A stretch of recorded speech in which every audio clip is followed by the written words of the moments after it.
আসসালামু আলাইকুম ওয়া রাহমাতুল্লাহ। সকলকে আমাদের আল হিকমা অনলাইন মাদ্রাসার পক্ষ থেকে স্বাগতম। তো আজকে আমরা আপনাদেরকে দেখাবো দাখিল বা এসএসসি 2025 এটার OMR, যেটাকে আমরা OMR বলি।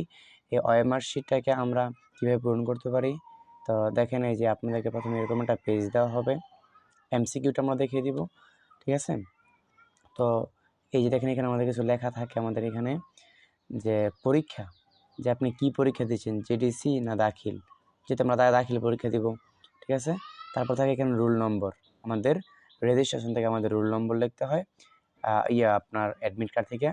তারপর আপনার রেজিস্ট্রেশন নাম্বার লিখতে হয় আমাদের এখানে। এরপর হচ্ছে বিষয় কোড, মানে আপনি কোন সাবজেক্টের পরীক্ষা দিচ্ছেন সেইটা। এরপর আমরা অতিরিক্ত যে পেজগুলো নিব তার একটা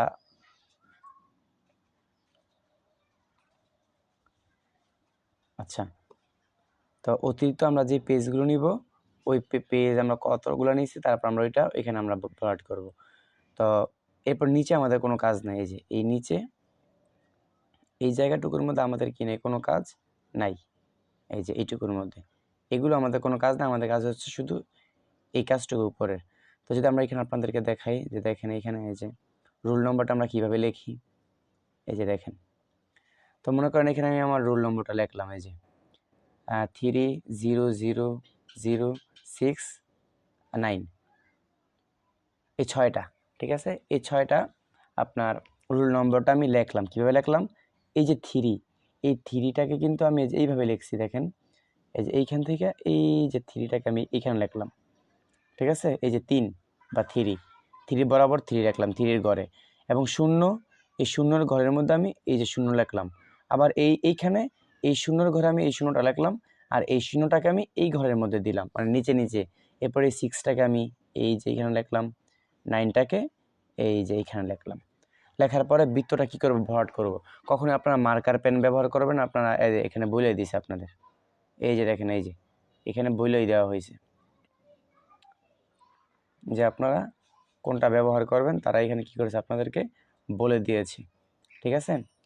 তো ওই যে আপনারা মার্কার পেন ব্যবহার হবে না, বল পেন দিয়ে আপনাদেরকে বৃত্তটা ভরাট করতে হবে। কিভাবে ভরাট করবেন, আপনারা প্রথমে কি করবেন, আচ্ছা দেখেন আমি একটু দেখাই দিই আপনাদেরকে। এখানে মনে করেন এই যে সাইডটা আপনারা আগে একবার এইভাবে গোল দিবেন, কলম দিয়ে এইভাবে একবার গোল দিবেন, তারপরে এই যে এইভাবে ভিতরে দিবেন, তাহলে আপনারা বাইরে যাবে না। আর অনেকে আমরা কি করি, এরকম করি, এরকম করতে আমাদের এরকম হয়ে যায়, বাইরে চলে যায়। এই জন্য আপনারা কি করবেন, এই যে আগে একটা গোল করবেন, এইভাবে একটা গোল দিবেন। এই যে দেখেন আমি দিচ্ছি, এইভাবে একটা গোল দিয়ে এরপর ভিতরে ভরাট করবেন, এই যে এইভাবে। এরপর আপনারা ভিতরে কি করে দেবেন, এইভাবে ভরাট করে দেবেন। তাড়াহুড়ার কিছু নাই, আপনাদেরকে সময় দেওয়া হবে। আপনারা একদম ধীর স্থিরভাবে কি করবেন, আপনারা ভরাট করে দিবেন, ঠিক আছে। এই যে দেখেন আমি ভরাট করছি, আমি যেহেতু স্ক্রিনের মধ্যে করছি, আমারটা এত সুন্দর দেখা যাবে না, আপনারা কলম দিয়ে করবেন, সুন্দর দেখা যাবে। এই যে এইভাবে আপনারা করবেন, ঠিক আছে। আমি তো এখানে স্ক্রিনের মধ্যে করছি না, যার কারণে একটু অন্যরকম হয়ে দেখাচ্ছে। তো যেটা বললাম আর কি, প্রথমে একটা গোল দিবেন আপনারা, ঠিক আছে। প্রথমে আপনারা একটা গোল দিয়ে নেবেন, এই যে এইভাবে। ও এইখানে টিপ লেগে গেছে, তাই তো বলি, এই যে এইটা। তাহলে কি বললাম, এই যে একটা দাগ দিয়ে নেবেন, এই গোল দিয়ে নেবেন, এই যেভাবে একটা গোল দিয়ে নেবেন, তাহলে আপনাদের আপনার পূর্ণ করতে কি হবে, সুন্দর হবে। তারপরে যে এখানে দেখেন আপনারা, এই যে এইভাবে বরাবর লিখবেন, এগুলো বরাবর দিবেন, ঠিক আছে। এই যে এগুলো যার যারটা তার বরাবর দিবেন, এই যে 3 বরাবর যার যারটা কি করবেন, বরাবর দিবেন, ঠিক আছে, বরাবর দিবেন। এরপরে রেজিস্ট্রেশন নাম্বারগুলো, এই যে দেখেন রেজিস্ট্রেশন নাম্বার যার যারটা কি করবেন, এই যেভাবে বরাবর লিখবেন, বরাবর, এই যেভাবে বরাবর দেখছেন, বরাবর লিখছেন কিন্তু, এই যে বরাবর যার যার ঘরে, এই যে যার যার ঘরে লিখবেন, এই যে 6, এই যে 6-এর ঘরে, এভাবে বিটটা ভরাট করবেন, ঠিক আছে। তারপর হচ্ছে আপনাদের বিষয় কোর্স সেশন, যদি অনেকে না থাকে, কিন্তু বিষয় কোড তো থাকবেই, তাই না, যে আপনি কোন বিষয়ে পরীক্ষা দিচ্ছেন, বিষয় কোড আপনার সাবজেক্টের বিষয় কোড থাকে না, 100, হ্যাঁ 2 6 বিষয় কোড যেটা যার যেটা বিষয় কোড, হ্যাঁ 135। তো এরকম বিষয় কোডের জায়গায় আপনি কি করবেন, এই যে বরাবর সব জায়গায় মানে বরাবর লিখবেন, এই যে বরাবর, এভাবে বরাবরটা মেনটেন রাখতে হবে অবশ্যই, ঠিক আছে। এই যে দেখেন রেজিস্ট্রেশন নাম্বারটা এখানে বসানো হয়েছে, এই যে দেখেন 3 বরাবর, এইটাও এই যে বরাবর, সবগুলো কিন্তু এখানে বরাবর দেওয়া হয়েছে, ঠিক আছে। এই যে দেখেন বরাবর দেওয়া হয়েছে আমাদের এখানে, এই যে দেখেন একদম যার যার ঘরের বরাবর, এই যে বিষয় কোড এই যে বরাবর দেওয়া হয়েছে, ঠিক আছে। এরপর রুল নাম্বারটা যে আপনি লিখবেন, এটা তো বললামই আপনাকে, হ্যাঁ।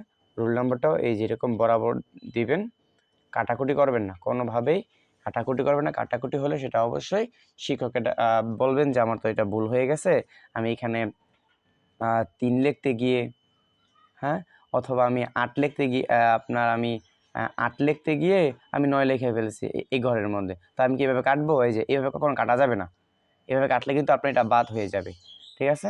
ওই সময় আপনি শিক্ষকের সহায়তা নেবেন, ঠিক আছে। আচ্ছা, এই যে দেখেন যেটা আমি বলতেছিলাম, এই যে গুলটা এইভাবে দিলে কিন্তু হবে না, আপনারা যে ভুলটা করে থাকেন এইভাবে দিলে হবে না, আপনাকে এই যে এইভাবে দিতে হবে, এই যে দেখেন এইভাবে আপনাকে দিতে হবে।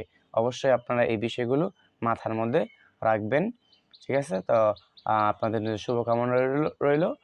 আল্লাহ তাআলা আপনাদের পরীক্ষা সহজ করে দিক। আমাদের চ্যানেলটি সাবস্ক্রাইব করে রাখবেন, আপনাদের বন্ধুদের মধ্যে শেয়ার করবেন যদি ভালো লেগে থাকে বিষয়গুলো, ঠিক আছে। অবশ্যই যদি কোনো কিছু বুঝতে অসুবিধা হয় আপনারা একদম তাড়াহুড়া করবেন না, অবশ্যই আপনারা কী করবেন, আপনাদের শিক্ষকদের ডাক দিবেন যে আমি এখানে কি করব, হ্যাঁ। তারপরে যে আরেকটা বিষয়, যে আপনি যেই পরীক্ষাটা দিবেন এখানে একটা আপনি গোল করে দিবেন, এসএসসি নাকি আপনি এইচএসসি কি পরীক্ষা দিবেন, এরপর উপরে থাকবে আপনার এসএসসি এইচএসসি, তাই না। এটা কিন্তু সকল ক্লাসের জন্য, এটা তো আপনার জেডিসি এসএসসি, হ্যাঁ এইচএসসি, সব পরীক্ষার জন্যই কিন্তু এইটা, হ্যাঁ। তাহলে দেখেন যদি আপনি এইচএসসি হন তাহলে আপনি এই যে এইচএসসি এই গড়টার মধ্যে আপনি গোল করবেন, আর এসএসসি হলে এসএসসি গড়টার মধ্যে আপনি কি করে দিবেন, গোল করে দিবেন। এই যে রুল নম্বরগুলো আপনারা অবশ্যই দেখে দেখে লিখবেন, রেজিস্ট্রেশন নাম্বার এই যে দেখে দেখে লিখবেন, ঠিক আছে। এই যে বিষয় কোড দেখে দেখে লিখবেন, অতিরিক্ত যে কটা খাতা নেবেন সেগুলো আপনারা এখানে লিখবেন, ঠিক আছে। 2025 সালে পরীক্ষার্থী হলে 25 সাল, 26 সালের হলে 26 সাল, 27 সালের হলে 27 সাল, এইভাবে আপনারা প্রত্যেকটা বিষয় আপনারা কী করবেন, সুন্দর করে আপনারা লিখবেন।